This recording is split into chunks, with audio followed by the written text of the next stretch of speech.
Hello everyone, কেমন আছেন সবাই? আশা করি সবাই খুব ভালো আছেন, সুস্থ আছেন, আর আমরাও ভালোই আছি। আর আমার আরও একটি ব্লগে আপনাদের সকলকে অনেক অনেক ওয়েলকাম। তো আজ যেদিনের ব্লগটা শেয়ার করছি, ক্রিসমাসের পরের দিন ছিল, আর সকাল এখন 7:30 মতো বাজতে যায়। তো অলরেডি ব্রেকফাস্টও দিয়ে দিয়েছে। আর আজকে আমার ব্লগে আমার ভয়েস ওভারের পাশাপাশি ব্যাকগ্রাউন্ডে আরেকজনের গলার আওয়াজও শুনতে পাচ্ছেন নিশ্চয়ই। এত দেরি করে করে ব্লগ আপলোড করার এটা হচ্ছে আরও একটা মেন কারণ। সারাদিনে তো ভিডিও এডিট করার একদমই সময় হয় না। ওই যেটুকু সময় ও ঘুমায় ওইটুকু সময় যদি আমি ফ্রি থাকি তাহলেই আমি ভিডিও এডিট করতে বসি। আর যখন ও জেগে থাকে তখন যদি আমি ভয়েস ওভার দিতে বসি, তো যেই দেখবে মা বকবক করছে অমনি পাশ থেকে ওরও কথা বলতে ইচ্ছা করে। তো এরকম তো অনেক হয়েছে, আমি ভয়েস ওভার দিচ্ছি, পাশ থেকে ওর কথার আওয়াজ চলে আসে। তো প্রথম প্রথম ভাবতাম যে কেমন লাগবে না লাগবে, তো সেই জন্য ওগুলো ডিলিট করে দিতাম আর দিতাম না। তো তারপর দেখছি না, এরকমভাবে যদি চলতে থাকে মাসে আমি একটা ভিডিও আপলোড করতে পারবো কি না সন্দেহ। তো এভাবেই ভয়েস ওভার দেওয়া শুরু করলাম, আর ভাবলাম যে ঠিক আছে, ওর এই ছোটোবেলার আওয়াজগুলো, এই কথাগুলোও না হয় আমার এই ভিডিওতে রয়ে যাবে। ও যখন বড় হয়ে যাবে ওর এই আওয়াজগুলো তো ভীষণ মিস করব, এইগুলো তো আর শুনতে পাবো না। তো পরে যখন ভিডিওগুলো দেখব তখন না হয় এই গলার আওয়াজগুলো পাওয়া যাবে। তাই আমার ভিডিওর মধ্যে ওর এই ছোটোবেলার আওয়াজগুলোও না হয় থেকে যাক। তো প্রত্যেক দিন সকালবেলা যতটুকু টাইমে আমি ফ্রেশ হই, ব্রেকফাস্ট করি, ওই সময়টা ওর বাবাই ওকে সামলে নেয়। এরপরে আমার ব্রেকফাস্ট হয়ে গেলে ও আবার একটু বাড়িতেও আসে। তো ও গেল একটু বাড়িতে, আর আমি হসপিটালে আমরা যে রুমটায় ছিলাম ওই রুমে একটা বেশ বড়সড়ই জানালা ছিল। তো সকালবেলা এই জানালাটা দিয়ে বেশ ভালোই রোদ আসতো। তো জানলার কাছে দাঁড়িয়ে দাঁড়িয়ে বাইরেটাকে দেখছি আর ভাবছি কতদিন যেন বাইরে বেরোয়নি। আজকে তো আমাদের হসপিটাল থেকে ছেড়ে দেওয়ার কথা ছিল, কিন্তু এখানে হসপিটাল থেকে ছাড়ার আগে বেবির আর মায়ের অনেক রকম টেস্ট করা হয়। যতক্ষণ না পর্যন্ত হসপিটাল থেকে সব রকম টেস্ট করা কমপ্লিট হচ্ছে ততক্ষণ অবধি আমাদেরকে একদমই ছাড়া হবে না। আর ওনারা এটাও দেখছেন, আমরা যেহেতু এশিয়ান কান্ট্রি থেকে বিলং করি, তো ও তো ইউরোপিয়ান বেবি না, ও এশিয়ান বেবি। তো ইউরোপিয়ান বেবিদের যা যা টেস্ট করা হয়ে থাকে সেই সমস্ত টেস্ট ওকেও করা হচ্ছে। অনেক রকম টেস্ট করা হয়ে গেছে, আর কিছু বাকিও রয়েছে।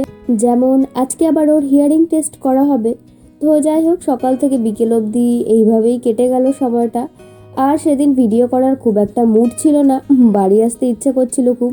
তো সেই জন্য আর ভিডিও করা হয়নি। তাই আজকের ভিডিওটা অনেকটাই ছোট।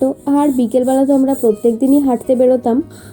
তো হসপিটাল থেকে তো এমনি চা কফি থাকতোই, আর এছাড়া ওই হসপিটালের ভেতরেই না একটা ভেন্ডিং মেশিন ছিল।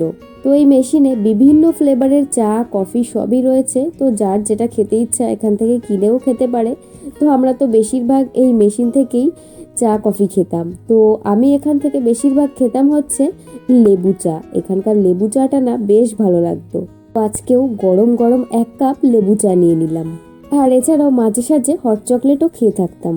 তো আমি নিলাম হচ্ছে লেবু চা, আর ও নিল হচ্ছে কফি। এখন এই চা কফি নিয়ে ওই যে বসার জায়গাটা রয়েছে ওখানে বসে বসে চা কফি খাবো, আর বেশ কিছুক্ষণ সময়ও কাটাবো। তো ওই দিনই ছিল হসপিটালে আমাদের লাস্ট সন্ধ্যা। তো পরের দিনই আমাদের ছেড়ে দেওয়া হয়েছিল, আগামীকাল এই টাইমে বাড়িতে থাকবো। তো ওখানে বেশ কিছুক্ষণ সময় কাটানোর পর আমরা রুমে ফিরে এলাম, আর তার কিছুক্ষণ পরেই ওর হিয়ারিং টেস্টের জন্য এলো। আর এখানে জানেন, বাচ্চা জন্মানোর আগে থেকেই তার নাম ঠিক করে রাখতে হয়, কেননা যখন বেবির ডেলিভারি হবে তো ডেলিভারি হওয়ার সাথে সাথে একজন তো পেন খাতা নিয়ে রেডি থাকেন, যে সাথে সাথে ওর নাম, বাবার নাম, মায়ের নাম, অ্যাড্রেস এই সমস্ত নোট করার জন্য। তো বেবি জন্মানোর সাথে সাথে ওনারা নাম, ঠিকানা সমস্ত কিছু নোট করে রাখেন, আর তার কয়েকদিনের মধ্যেই বার্থ সার্টিফিকেটও দিয়ে দেওয়া হয়।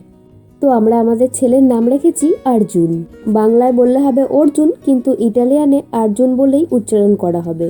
আর আমার মনে হয় শুধু ইটালিয়ান না, ইংলিশ, হিন্দি এই দুটো ল্যাঙ্গুয়েজেও অর্জুন বলেই ডাকা হয়। তো যাই হোক, অর্জুন নামের অনেক মিনিং রয়েছে। তো অর্জুনের মিনিং হচ্ছে উজ্জ্বল, সফল বা বিজয়ী, হোয়াইট, সম্মান ও শক্তি। আর এছাড়াও আমরা তো সকলেই জানি যে মহাভারতের একজন স্পেশাল ক্যারেক্টার, একজন বিশেষ যোদ্ধা ছিলেন অর্জুন, ভগবান শ্রীকৃষ্ণের পরম সখা। তো ভগবান শ্রীকৃষ্ণ যেমন অর্জুনের পাশে সব সময় ছিলেন, তো আমাদেরও ঠাকুরের কাছে একটাই প্রার্থনা যে উনি যেন সব সময় আমাদের অর্জুনের পাশে থাকেন, ও যেন একজন ভালো মানুষ হতে পারে। তো জেন্ডারটা যবে থেকে জানতে পেরেছি তবে থেকেই নামটা ডিসাইড করে রেখেছিলাম। তো এদিকে ওর হিয়ারিং টেস্টও হয়ে গেছে, রিপোর্ট বেশ ভালোই এসেছে, সব কিছুই একদম ঠিকঠাক। ও তো ঘুমাচ্ছিল, তো ঘুমাতে ঘুমাতেই টেস্টটা করে নিল। ওই কানের মধ্যে কিছু একটা ঢুকিয়ে বোধহয় জোরে জোরে আওয়াজ করছিল, মাঝে সাঝে দেখছিলাম নড়ে নড়ে উঠছিল। তো চলুন আজকের ব্লগটা এখানেই শেষ করছি। ভিডিওটা দেখার জন্য সবাইকে অনেক অনেক ধন্যবাদ। আর ভিডিওটা ভালো লাগলে একটা লাইক শেয়ার সাবস্ক্রাইব করে আমার পাশে থাকার অনুরোধ রইল। দেখা হচ্ছে পরের ব্লগে, ততক্ষণ সবাই ভালো থাকবেন, সুস্থ থাকবেন, tata. Posto, tutto bene. Tutto bene, grazie. Tutto a posto.